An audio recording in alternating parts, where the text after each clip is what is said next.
Pelas palavras do Santo Evangelho. Peço licença para tirar a máscara, mas isso daqui sufoca, né? E antes que eu desmaie aqui, vocês fiquem preocupados, é melhor tirar então. Muito bem. Queridos irmãos e irmãs, que bom estarmos aqui e nesta noite juntos celebrarmos a Eucaristia, neste 8º dia em preparação à festa de Nossa Senhora do Sorriso.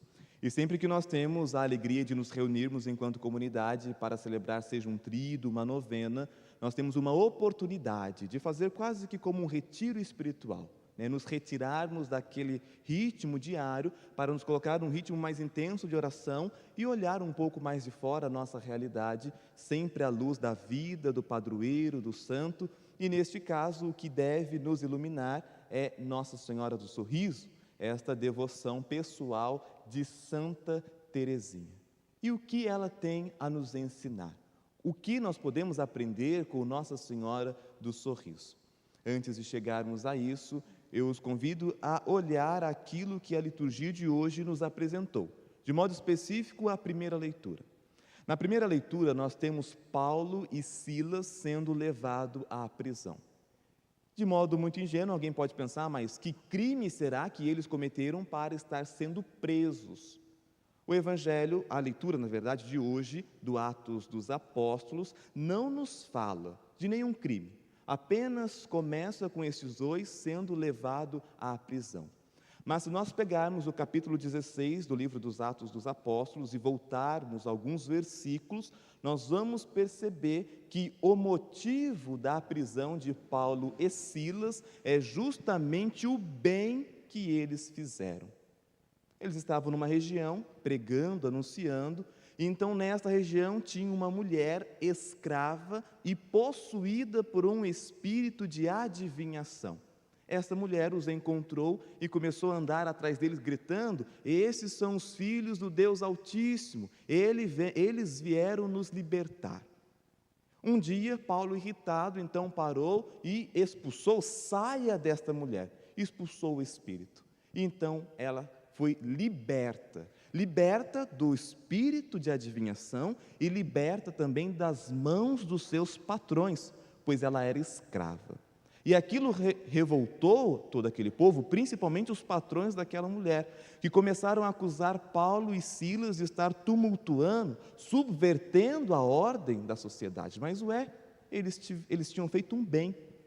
Mas, tal como Cristo, não sei se vocês lembram de uma passagem em que Cristo toca numa pessoa impura que não podia entrar numa cidade, e depois quem não podia mais entrar era o próprio Cristo. Ou seja, ele tocou e aquele que não podia entrar entrou e ele teve que sair.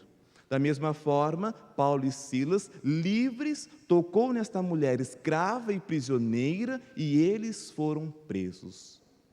Libertaram e perderam a liberdade. Isto acontece com aqueles que, assim como eles, buscam a se configurar a Cristo. As consequências deste abraçar a cruz e as suas consequências, elas vêm. Mas na prisão, diante daquele cenário que parecia ser de muita dificuldade, de fim, desgraça, o fim de tudo, eles conseguem fazer uma experiência bonita da ação de Deus e dar um testemunho. Percebam o modo como eles estavam na prisão, tristes, gritando, lamentando. O que vai dizer a leitura? Como eles estavam? Rezando e louvando a Deus. Estavam felizes. Estavam felizes porque não tinham noção do que tinha acontecido, porque eram loucos. Por quê? Porque eles tinham a certeza do que acabara de fazer. Eles estavam muito certos da missão, da vocação. Eles tinham sido enviados a uma missão, não foram por eles mesmos, e lá cumpriram e abraçaram a consequência daquilo, por isso louvavam. Estavam bendizendo o nome de Deus, e então eles fazem a experiência que nós cantamos no Salmo: ó Senhor, vós estendeis o vosso braço e me ajudais. E de fato, naquele terremoto, a ação de Deus fica muito nítida e clara na vida daqueles que são dele. Nenhuma porta do inferno, nenhuma porta de prisão, nada prevalece contra a igreja de Cristo. a igreja de Deus. Aqueles discípulos agiam em nome de Cristo, foram enviados por Ele. Então, naquele terremoto, aquele evento sobrenatural, também a ação sobrenatural de Deus se revela.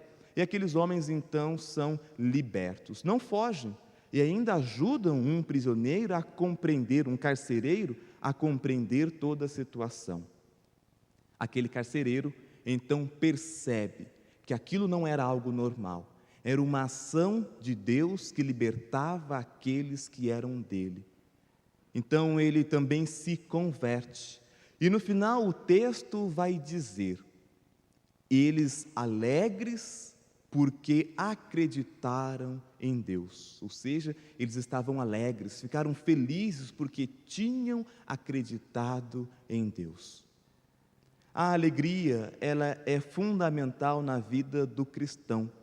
Mas, infelizmente e estranhamente, muitos cristãos acharam um modo de viver um cristianismo sem cruz e sem sacrifício, e também uma ressurreição sem vida e sem felicidade. Isso não é possível. No cristianismo existe a cruz, existe o sacrifício, mas a ressurreição também exige alegria. Por isso, uma cara carrancuda, uma pessoa fechada em si mesma, nada tem que ver com um cristão que deve ser alegre, que deve ser feliz, que deve ser uma pessoa que consiga reanimar a outra. E não uma pessoa que faça o outro também sorrir por qualquer coisa, não. Mas uma pessoa que sabe que mesmo em meio às dores e dificuldades, ela será vitoriosa tal como Cristo foi. Por isso, a felicidade, a alegria de Paulo, Silas, a tranquilidade dos discípulos que, impulsionados pelo Espírito, saíram pelo mundo a anunciar, não se dá na ausência de cruz e sacrifício, não é uma paz na ausência de guerras, de conflitos, mas é uma paz, uma alegria na certeza da vitória que se encontra em Cristo. Diante desta alegria destes que acreditaram em Deus, nós devemos também nos perguntar: temos nós conseguido manifestar a alegria de crermos em Deus? Temos nós conseguido viver esta alegria, expressar e manifestar isto ao mundo? É fundamental que a gente consiga, a partir da nossa fé, externar esta alegria. E qual o modo mais fácil de nós manifestarmos ou testemunharmos a nossa alegria? O modo mais simples é o sorriso. É justamente pelo sorriso que nós vamos manifestar que alegres nós estamos, até mesmo na tristeza. Até mesmo no momento de dificuldade, é no sorriso que eu vou manifestar que, apesar de tudo que eu tenho passado, eu sei em quem eu coloquei a minha fé. Eu sei aquele que me liberta, eu sei aquele que me conduz, eu sei nas mãos de quem eu estou. E foi justamente pelo sorriso, até então da imagem Nossa Senhora das Vitórias, que Santa Teresinha, ia falar Santa Rita, que Santa Teresinha alcançou a cura da sua enfermidade. E depois daquele sorriso, ela desejou ardentemente esconder-se debaixo do manto da Virgem, porque ali reencontrou sentido para a vida, ali reencontrou o ânimo. E quando foi crescendo, descobriu que aquele lugar onde ela encontraria aquela proteção era no Carmelo. Ou seja, aquele sorriso, depois confirmado numa outra oportunidade, a levou a reencontrar o sentido da vida, a alegria de viver e a sua vocação. Enquanto cristãos, participantes também da ressurreição do Cristo, será que nesse transmitir a alegria aos outros, temos conseguido também fazer com que eles reencontrem a alegria de viver, reencontrem a esperança? O sorriso nem sempre também será manifestado com o mostrar dos dentes, mas com uma presença amiga, com uma palavra, com um conforto. Nossa Senhora do Sorriso, com um sorriso, confortou, consolou, reanimou. Que na nossa fé também, a partir da alegria de crermos em Deus, na certeza da ressurreição e nesta paz que nos vem do Cristo, que não nos é dada na ausência, repito, mas na presença dEle, que esta paz seja transmitida a partir do testemunhar da nossa fé.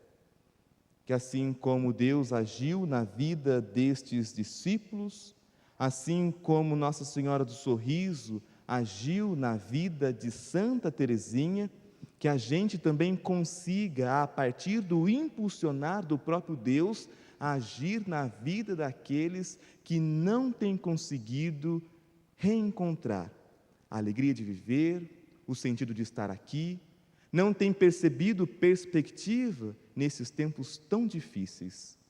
Que a gente consiga ser esta luz na vida das pessoas, esta certeza, este consolo e este conforto.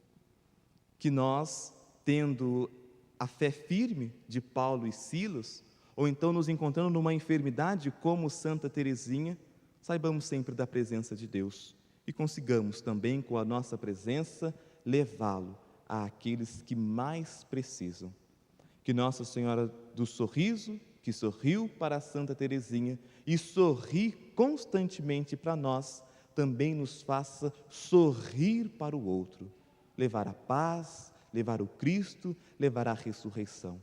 E que levando esta paz, este Cristo ao outro, consigamos viver aquilo que rezamos na oração do dia de hoje, esperar, alegres e confiantes, a nossa ressurreição. Que Deus nos ajude e nos conduza hoje e sempre. Amém.